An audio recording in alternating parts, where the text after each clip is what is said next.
Hi hello welcome to 24/7 news TV. Bigg Boss house లో 14వ వారం వీకెండ్ వచ్చేసింది.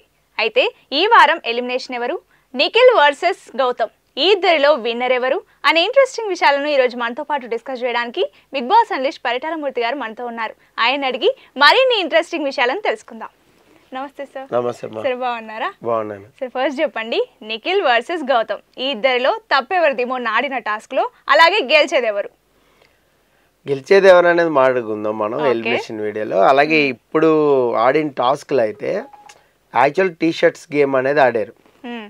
టీ షర్ట్స్ పెయింట్ గేమ్ అనేది ఆడారు. రంగు పడిద్ది, వాట్ ఎవర్ పడిందో లేదో చూద్దాం. దానికంటే ముందు శాండ్ స్లైస్ గేమ్ అనేది ఆడారు. ఇసుక కేక్ ఒకటి పెట్టి దాని మీద 8 పెట్టి తీయాలి. అయితే దానికి ఏంటంటే స్టార్టింగ్లోనే మీకు ఎక్కువ స్లైసులు కట్ చేస్తారు, అదొక గేమ్ ప్లే. మీకు స్టార్టింగ్లోనే వీళ్ళు ఏం చేశారంటే గౌతమ్ కానీ నిఖిల్ కానీ వెళ్ళినప్పుడు 2-3 టైమ్స్, ఒక టైం కాదు, రోహిణి 1 టైం చేసింది. సో వీళ్ళు అయితే 2 టైమ్స్, అంటే మీకు కట్లు చూపెట్టారు. లైవ్లో అయితే మీకు 1 by 1 ఉంటుంది అది. సో యాక్చువల్గా కట్ చేసేది చూపెట్టకుండా వీళ్ళ రియాక్షన్లు చూపెడతారు, అది వేరే విషయం. అయితే ఏంటంటే ఇప్పుడు ఇది కేక్ అనుకోమ్మా, ఇలా స్లైస్ చేసినప్పుడు ఇలా స్లైస్ చేసినప్పుడు స్లైస్ రావాలి, పైనుంచి ఒక స్లైస్ ఇలా రావాలి. వీళ్ళు ఏంటంటే ఇలా తెచ్చి ఇసుక మెలిక ఇలా తిప్పి ఇసుకని తీస్తున్నారు.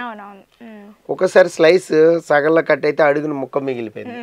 ఆ అడుగు ముక్కే కట్ చేసింది, మీకు గుర్తుంటే రోహిణి మాత్రం. సో అడుగు ముక్క ఎందుకు మిస్ అయిందంటే స్లైస్ కరెక్ట్ కట్ చేయలేదు. సో కరెక్ట్ కట్ చేయలేదు, గౌతమ్ కట్ చేయలేదు, నిఖిల్ కట్ చేయలేదు. ఇద్దరు కూడా కొంచెం సేఫ్గానే ఆడారు. సరే, ఆ సర్కమ్స్టాన్స్లో అలాగ ఆడతారు. బట్ సంచలక్ అంటున్నా నేను, సంచలక్ అనేది ఈ గత 3-4 రోజులుగా ఈ ఓటప్పిలు ఏదైతే జరుగుతుందో దానికి సంబంధించిన టాస్క్లు ఏదైతే ఉన్నాయో ప్రతి సంచలక్ ఫెయిల్ అవుతున్నారు. మీరు అబ్జర్వ్ చేశారు, కన్ఫ్యూజ్ అవుతున్నారు. డెసిషన్లో కొంతమంది పాస్ అయ్యారు మనం ఆడుకున్నాం, బట్ కన్ఫ్యూజ్ అయిపోతున్నారు. ఈ కన్ఫ్యూజన్ వల్ల ఏమవుతుందంటే అక్కడ ఆర్గ్యుమెంట్ వచ్చేస్తుంది. సో ప్రతి ఒక్కళ్ళు సలహాలు ఇచ్చే వాళ్ళు అయిపోతారు. ఇప్పుడు so many cooks spoil the dish అనే ఒక సామెత ఉంది. అందరూ ఏలిపెట్టారు అనుకోండి, ఆ కూరని చచ్చిపోద్ది. సో అత్త ఒకసారి ఉప్పేసి చెప్పకుండా ఉంటే కోళ్ళు వచ్చి అత్తగారు వేయలేదేమో అని మళ్ళీ వేసేస్తే మళ్ళీ కోళ్ళు కొద్దిగా ఉప్పేసింది లేదని నేను రుచి చూడకుండా ఈవిడ కొద్దిగా సర్వనాశనం అయిపోయింది. సో అలాగా ఏంటంటే మధ్యలో అందరూ మాట్లాడతాం, ఇదంటాం ఇదంటాం అనేది. సో ఆ సంచాలకుని కన్ఫ్యూజ్ చేసేసింది చాలా సందర్భాలు. అందుకనే బిగ్ బాస్ 2-3 సార్లు అడగాల్సి వస్తుంది. ఇక్కడ బిగ్ బాస్ కూడా సంచాలక్కి రెస్పెక్ట్ ఇవ్వాల 2-3 సార్లు. సంచాలక్ ఒకటి చెప్పినప్పుడు బిగ్ బాస్ ఏమనాలి, వాళ్ళని విన్నర్గా చెప్పాలి. మీరు రూల్ ప్రకారం ఆడారు అనుకుంటున్నాడా నబీల్ అంటే కాలోచనలో పడింది, అరే ఇదేదో తేడా కొడుతుంది. సో బిగ్ బాసే కన్ఫ్యూజ్ చేయకూడదు వాళ్ళని. యాస్ బిగ్ బాస్ రూల్ ప్రకారం ఆడారు, నేను సంచాలక్ మోసుకుని డెసిషన్ తీసుకోండి అనాలా. ఈవెన్ బిగ్ బాస్నే ఎవరినైనా సరే సంచాలక్ ఫైనల్ అన్నారు కాబట్టి if it is not there in seasons, ఏ సీజన్లో కూడా సంచాలక్ని ఎదిరించకుండా ఏ ప్లేయరు లేడు. ఎందుకంటే తన గేము తనకి ఎప్పుడు కూడా మీరు ఆడింది కానీ నేను ఆడింది కానీ ఎవరైనా కూడా ఆడింది కానీ వాళ్ళ ఆట వాళ్ళకే నచ్చుతుంది, వాళ్ళే కరెక్ట్ ఆడేమనే భావనలో ఉంటారు. అందుకనే బిగ్ బాస్లో గొడవలు కూడా జరుగుతుంటాయి. అయితే ఇప్పుడు ఈ టాస్క్లోకి వచ్చేసరికి ఏంటంటే వాళ్ళే కరెక్ట్గా ఆడారు అనుకున్నారు. రోహిణి కూడా సమ్ టైమ్స్ ఆ ఇసుక నుంచే తీసింది. స్లైస్ గేమ్ ఎవరో కూడా జెన్యున్గా ఏం ఆడలే. సో రోహిణి ఓడిపోయింది, అది వేరే విషయం. ఇంకా గౌతమ్ అండ్ నిఖిల్ ఇద్దరు కూడా నెక్స్ట్ ఈ రంగు పడిద్ది టాస్క్ వచ్చారు. సో ఇక్కడ రంగు పడిద్ది అనే టాస్క్లో మీకు అందుకనే ప్రేరణ ఎవరిని మాట్లాడదని ముందే హెచ్చరించింది. నేను డెసిషన్ చెప్తా, రైటా రాంగ్ అనేది నేను తర్వాత మాట్లాడుకుంటా, మీరు ఎవ్వరు నాకు చెప్పొద్దు, అరవద్దు, మాట్లాడద్దు. కామ్గా కూర్చున్నారు. టీ షర్ట్ని చెక్ చేస్తుంటే కామ్గా కూర్చున్నారు. ప్రేరణ సెకండ్ రౌండ్లో రాంగ్ డెసిషన్ ఇచ్చింది. యాక్చువల్గా నిఖిల్కి ఎక్కువ ఉంది పెయింట్, గౌతమ్కి తక్కువ ఉంది. ఫస్ట్ది అయితే ఫెయిర్గానే వచ్చింది గౌతమ్.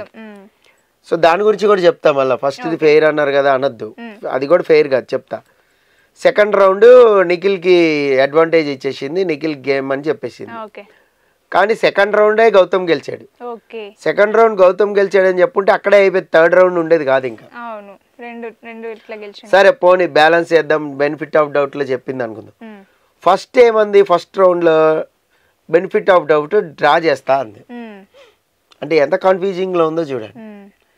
సో బిగ్ బాస్ ఏమన్నాడు, ఎవరో ఒకళ్ళు నిర్ణయం చెప్పాల్సిందే అన్నాడు. అప్పుడు ఏం చెప్పింది, గౌతమ్ అని చెప్పింది. ఇంకా అంటే ఏంటంటే ఒక డైలమాలో ఉంది, ఎక్కడ ఎలా కన్సిడర్ చేయాలి అని. ఇలాంటి పెయింట్ టాస్క్లు ఏంటంటే ఎక్కడ వైట్ మిగిలి ఉంటుందో దాన్ని కన్సిడర్ చేయాలి ఆ లెంత్ని. ఇప్పుడు లాస్ట్ టైం ఇలాంటి టాస్క్ ఆడినప్పుడు సంచాలకుగా ఎవరున్నారు గుర్తులేదు, ఈ వైట్ టీ షర్ట్ ఏది ఉందో వైట్ టీ షర్ట్ ఎంత పార్ట్ ఎక్కువ ఎన్ని పార్ట్లు ఉన్నాయో చూసుకుని విన్నర్ని ప్రకటించారు. దాన్ని బట్టి తక్కువ రంగు పడిన టీ షర్ట్ అని నిర్ణయించారు. అంటే ఇప్పుడు నిఖిల్ గౌతమ్ ఉన్నారు, గౌతమ్ షర్ట్ అంతా పెయింట్ అయిపోయింది అనుకోండి, ఎక్కడైనా వైట్ ప్యాచ్లు ఉన్నాయా, 1 2 3 4 5 10 వైట్ ప్యాచ్లు ఉన్నాయి రైట్, అవి లెంత్ నార్మల్ యావరేజ్ లెంత్ పక్కన పెట్టాలి. ఇప్పుడు ఈయన దగ్గర 12 ఉన్నాయి యావరేజ్, ఈయన గెలిచినట్టు అట్లా చేసుకోవాలి. అట్లా కాకుండా ఇంకా చెట్టు పైకెత్తు, సంకల్ పైకెత్తు, వెనక్కి తిరుగు, ఈపు చూపించు, ముందుకు రా, టీ షర్ట్ లాగి, ఇదంతా వేస్ట్ సంచలనం, అనవసరం. ఎవరిది వైట్ శాతం ఎక్కువ ఉంది అనేది అదే తీసుకోవాలి, అదే తీసుకుని ఇచ్చేయాలి.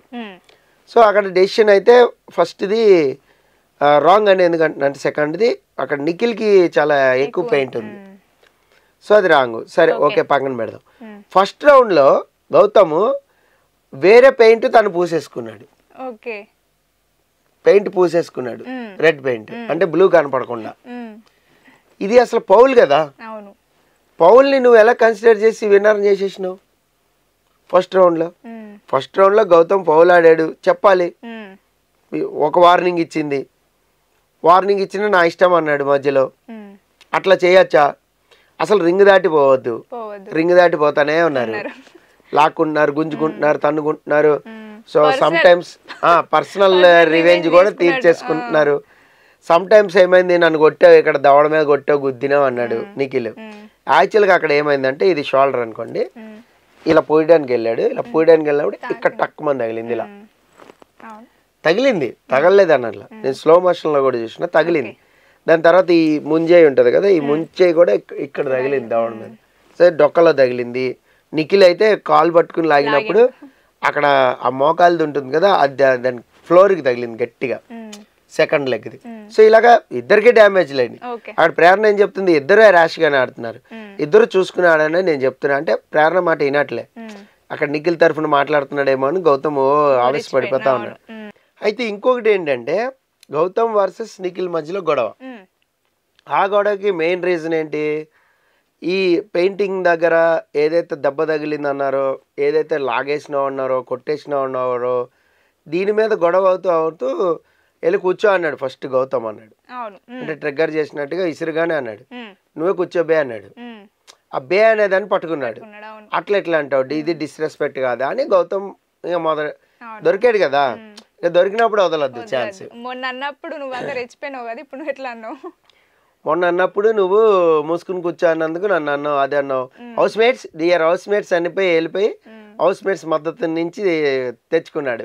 సో లాస్ట్ టైం నన్ను మీరు ఫింగర్ పాయింట్ చేశారు, సో మరి నేను అన్నందుకు మరి ఇప్పుడు నిఖిల్కి చెప్పరు ఎందుకు అని నువ్వు చెప్పేవరకు ఆగబ్బా చెప్తున్నాడు. అక్కడ ఆల్రెడీ విష్ణుప్రియ నేను చెప్పినా నిఖిల్కి, నువ్వు చెప్పేవరకు ఆగుతులా అంది.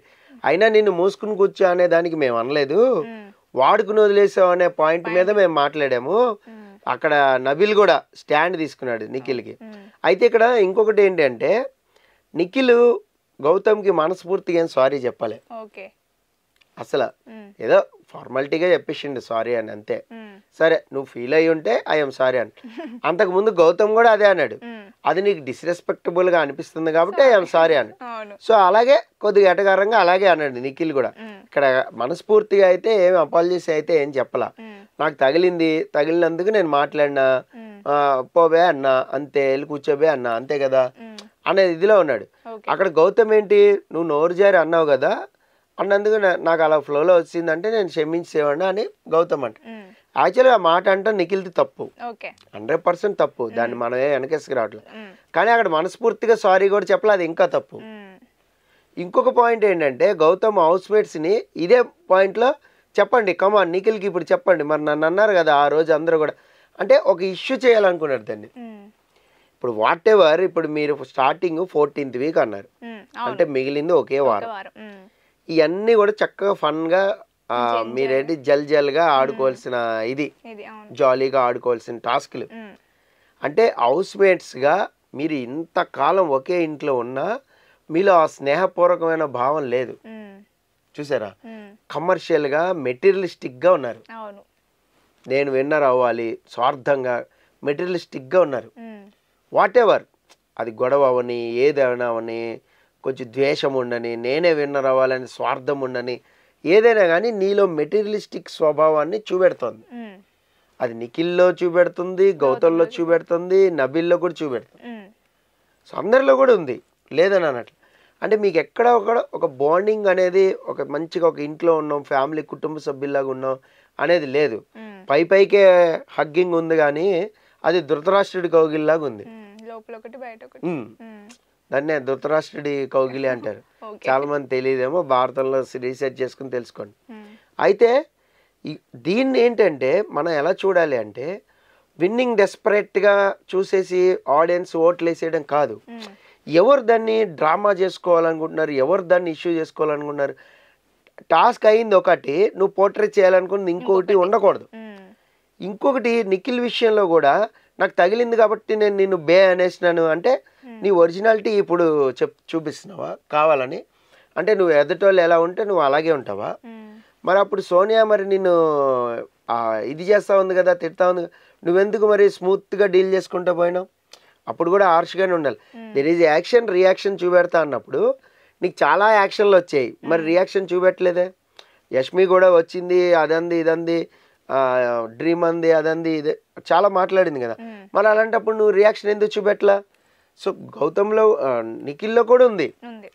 అంటే ఇక్కడ ఏంటంటే పోయే కొద్దీ వాళ్ళ ఒరిజినాలిటీ అంటే అప్పటి వరకు ఒక దిశలోనే ఒకరితోనే జల్ అవుతూ ఉంటే వాళ్ళతోనే టైం స్పేస్ అయితే ఆడియన్స్ కూడా అదే కనపడింది. సో అవే వేస్తారు కదా. ఇప్పుడు మీరు నేను ఉన్నామండి, ఇద్దరం హౌస్లోకి బిగ్ బాస్ హౌస్లోకి వెళ్ళినాం, ఎంతసేపు మన ఇద్దరమే ఉన్నాం అనుకోండి, మన ఇద్దరికి అట్లే పడతాయి.